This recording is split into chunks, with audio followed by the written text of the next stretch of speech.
Hi friends, Ganavi ಕಿಚನ್ಗೆ ಸ್ವಾಗತ. ಎಲ್ಲರೂ ಹೇಗಿದ್ದೀರಾ? ಚೆನ್ನಾಗಿದ್ದೀರಾ ಅನ್ಕೋತೀನಿ. ಇವತ್ತಿನ ರೆಸಿಪಿ ಬೆಂಡೆಕಾಯಿ ಹಸಿಗೊಜ್ಜು ಹೇಗೆ ಮಾಡೋದು ನೋಡೋಣ ಬನ್ನಿ. ಫ್ರೆಂಡ್ಸ್, ನೀವೇನಾದರೂ ಇದೇ ಫಸ್ಟ್ ಟೈಮ್ ನಮ್ಮ ಚಾನಲ್ ನೋಡ್ತಿದ್ರೆ ಸಬ್ಸ್ಕ್ರೈಬ್ ಮಾಡ್ಕೊಂಡು ನೋಡಿ. ಪಕ್ಕದಲ್ಲೇ ಕಾಣ್ತಾ ಇರೋ ರೆಡ್ ಬಟನ್ ಕ್ಲಿಕ್ ಮಾಡಿ, ಆಲ್ ಅಂತ ಆಪ್ಷನ್ ಬರುತ್ತೆ, ಆಲ್ ಅಂತ ಕ್ಲಿಕ್ ಮಾಡಿ ನಾವು ಹಾಕೋ ವಿಡಿಯೋ ನೀವೇ ಫಸ್ಟ್ ನೋಡ್ಬೋದು. ಬನ್ನಿ ಇವಾಗ ಬೆಂಡೆಕಾಯಿ ಹಸಿಗೊಜ್ಜು ಹೇಗೆ ಮಾಡೋದು ನೋಡೋಣ. ನಾನಿಲ್ಲಿ ಚಿಕ್ಕದೊಂದು ಕಡಾಯಿ ಇಟ್ಕೊಂಡಿದ್ದೀನಿ ಒಗ್ಗರಣೆ ಮಾಡ್ಕೊಳ್ಳೋ ಅಂಥದ್ದು. ಇದಕ್ಕೆ ಒಂದು 4 ಹಸಿರು ಮೆಣಸಿನ್ಕಾಯಿ, ಒಂದು 5ರಿಂದ 6 ಎಷ್ಟು ಬೆಳ್ಳುಳ್ಳಿ ತೊಗೊಂಡಿದ್ದೀನಿ. ಇದನ್ನು ಸ್ವಲ್ಪ ಚೆನ್ನಾಗಿ ಫ್ರೈ ಮಾಡ್ಕೊಬೇಕು. ನೋಡಿ, ಇಷ್ಟು ಫ್ರೈ ಮಾಡ್ಕೊಂಡಿದ್ರೆ ಸಾಕು. ನಾನಿವಾಗ ಇದೆಲ್ಲ ಬೋಲ್ಗೆ ತೆಗ್ದಿಕೊತಾ ಇದ್ದೀನಿ.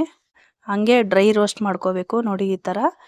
ಇವಾಗ ಅದೇ ಪ್ಯಾನ್ಗೆ ನಾನು 1 ಕಪ್ಪಷ್ಟು ಬೆಂಡೆಕಾಯಿ ತೊಗೊಂಡಿದ್ದೀನಿ. ಈ ಥರ ಚಿಕ್ಕ ಚಿಕ್ಕದಾಗಿ ಕಟ್ ಮಾಡಿಕೊಂಡು ಸೇರಿಸ್ಕೊತಾ ಇದ್ದೀನಿ. ಇದಕ್ಕೆ ಸ್ವಲ್ಪ ಒಂದು ಅರ್ಧ ಸ್ಪೂನ್ ಅಷ್ಟು ಎಣ್ಣೆ ಹಾಕ್ಕೊಂಡು ನಾವು ಫ್ರೈ ಮಾಡ್ಕೋಬೇಕು. ಸ್ವಲ್ಪ ನೋಡಿ, ಒಂದು ಅರ್ಧ ಸ್ಪೂನ್ ಅಷ್ಟು ಎಣ್ಣೆ ಸೇರಿಸ್ಕೊತಾ ಇದ್ದೀನಿ. ಇದನ್ನು ಚೆನ್ನಾಗಿ ಫ್ರೈ ಮಾಡ್ಕೊಬೇಕು. ಇದನ್ನ ಹಸಿ ಸ್ಮೆಲ್ ಹೋಗೋವರೆಗೂ ಫ್ರೈ ಮಾಡ್ಕೊಬೇಕು, ಕಲರ್ ಚೇಂಜ್ ಆಗೋವರೆಗೂ. ಆವಾಗ ಬೆಂಡೆಕಾಯಿ ಹಸಿಗೊಜ್ಜು ಚೆನ್ನಾಗಿ ಬರುತ್ತೆ. ನೋಡಿ, ಇಷ್ಟು ಕಲರ್ ಚೇಂಜ್ ಆಗೋವರೆಗೂ ನಾನು ಫ್ರೈ ಮಾಡ್ಕೊಂಡಿದ್ದೀನಿ.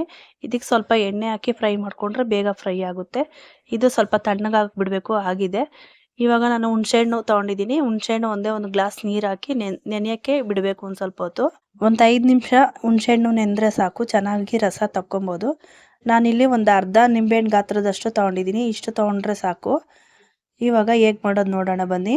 ನೋಡಿ, ಇವಾಗ ನಾನು ಬೆಳ್ಳುಳ್ಳಿನೂ ಮತ್ತು ಮೆಣಸಿನ್ಕಾಯಿನೂ ಎರಡು ಸೇರಿಸ್ಕೊಂಡಿದ್ದೀನಿ. ಇದನ್ನು ಸ್ವಲ್ಪ ಚೆನ್ನಾಗಿ ಪೇಸ್ಟ್ ಥರ ಮಾಡ್ಕೋಬೇಕು. ಒಂದು ಸ್ವಲ್ಪ ಕುಟ್ಟಿ ತರಿಯಾಗಿ ಪೇಸ್ಟ್ ಮಾಡಿಕೊಂಡ್ರೆ ಸಾಕು.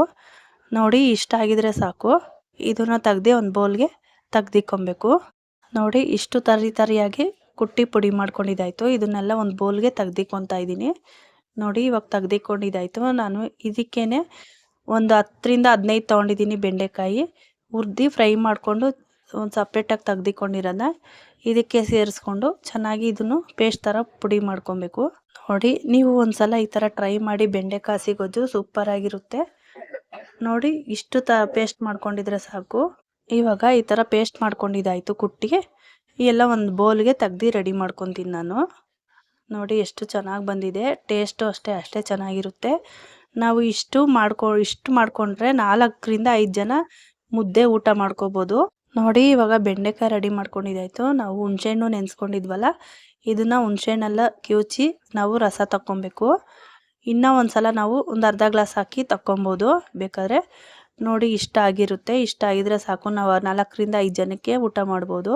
ಹೇಗೆ ಮಾಡೋದು ನೋಡೋಣ ಬನ್ನಿ. ನಾನಿಲ್ಲಿ ಮೆಣಸಿನ್ಕಾಯಿ, ಬೆಳ್ಳುಳ್ಳಿ ಕುಟ್ಟಿ ರೆಡಿ ಮಾಡ್ಕೊಂಡಿರೋದು, ಒಂದು ಅರ್ಧ ಕಪ್ಪಷ್ಟು ಬೆಂಡೆಕಾಯಿ, ಒಂದು ಈರುಳ್ಳಿ ಸಣ್ಣಗೆ ಹೆಚ್ಕೊಂಡಿರೋದು, ಒಂದು ಸ್ವಲ್ಪ ಕೊತ್ತಂಬರಿ ಸೊಪ್ಪು, ರುಚಿಗೆ ತಕ್ಕಷ್ಟು ಉಪ್ಪು, ಇಷ್ಟು ರೆಡಿ ಮಾಡ್ಕೊಂಡಿದ್ದೀನಿ.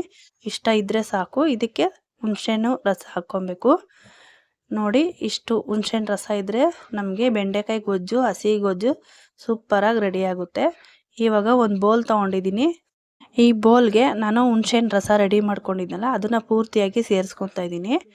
ನೋಡಿ, ಈ ಥರ ಸೇರಿಸ್ಕೊಂಡಿದ್ದಾದ್ಮೇಲೆ ನಾನಿಲ್ಲಿ ಹಸಿರು ಮೆಣಸಿನ್ಕಾಯಿ ಮತ್ತು ಬೆಳ್ಳುಳ್ಳಿ ಕುಟ್ಟಿ ರೆಡಿ ಮಾಡ್ಕೊಂಡಿದ್ನಲ್ಲ, ಇದನ್ನು ಪೇಸ್ಟ್ನ ಸೇರಿಸ್ಕೊತಾ ಇದ್ದೀನಿ. ಖಾರ ಎಲ್ಲ ಕರೆಕ್ಟಾಗಿರುತ್ತೆ. ಇಷ್ಟ ಹಾಕ್ಕೊಂಡ್ರೆ ಸಾಕು. ಒಂದು ಸ್ವಲ್ಪ ಮಿಕ್ಸ್ ಮಾಡಿಕೊಂಡು ನಾವು ಬೆಂಡೆಕಾಯಿ ಹುರಿದು ನಾವು ಕುಟ್ಟಿ ಈ ಥರ ಪುಡಿ ಮಾಡ್ಕೋಬೇಕು. ನೋಡಿ, ಇದನ್ನು ಸೇರಿಸ್ಕೊಬೇಕು. ಹುರಿದ್ಬಿಟ್ಟೆ ಮಾಡ್ಕೊಬೇಕು ಬೆಂಡೆಕಾಯಿ, ಆವಾಗ ಟೇಸ್ಟ್ ಚೆನ್ನಾಗಿರುತ್ತೆ. ಬೆಂಡೆಕಾಯಿ, ಹಸಿರು ಮೆಣಸಿನ್ಕಾಯಿ, ಬೆಳ್ಳುಳ್ಳಿ ಇಷ್ಟು ಹುರ್ಕೊಂಡ್ರೆ ಸಾಕು. ನೋಡಿ, ಇವಾಗ ನೀಟಾಗಿ ಎಲ್ಲ ಒಂದ್ಸಲ ಮಿಕ್ಸ್ ಮಾಡಿಕೊಂಡು ಇವಾಗ ಒಂದು ಈರುಳ್ಳಿ ಸಣ್ಣಗೆ ಹೆಚ್ಕೊಂಡಿರೋ ಈರುಳ್ಳಿ ಇದನ್ನು ಸೇರಿಸ್ಕೊಬೇಕು.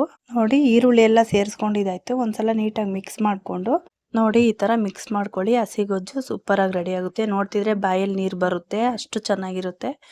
ನಾನಿವಾಗ ಲಾಸ್ಟಲ್ಲಿ ಸ್ವಲ್ಪ ಕೊತ್ತಂಬರಿ ಸೊಪ್ಪು ಸೇರಿಸ್ಕೊತಾ ಇದ್ದೀನಿ.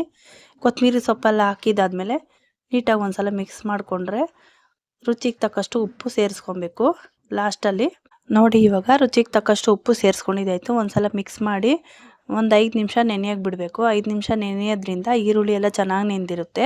ನೋಡಿ, ಈ ಥರ ಎಲ್ಲ ನೀಟಾಗಿ ಮಿಕ್ಸ್ ಮಾಡ್ಕೊಂಡಿದ್ದಾದ್ಮೇಲೆ ಒಂದು ತಟ್ಟೆ ಮುಚ್ಚಿಕ್ತಾ ಇದ್ದೀನಿ. ಒಂದು 5 ನಿಮಿಷ ಬಿಡಬೇಕು.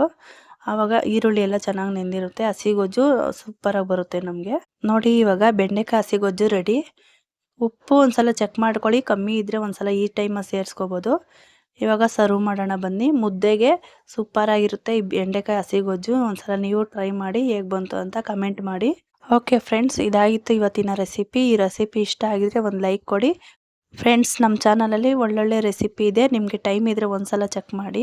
ಇದೇ ತರ ಈಸಿ ರೆಸಿಪಿಗೋಸ್ಕರ ಕಾಯ್ತಿದ್ರೆ ನಮ್ಮ ಚಾನಲ್ ಸಬ್ಸ್ಕ್ರೈಬ್ ಮಾಡ್ಕೊಂಡು ನೋಡಿ. ವಿಡಿಯೋ ಎಂಡ್ವರೆಗೂ ನೋಡಿದೀರಾ ಅನ್ಕೋತೀನಿ. ನೋಡಿದ್ರೆ ಒಂದು ಲೈಕ್ ಕೊಡಿ. Thanks for watching. ಬಾಯ್.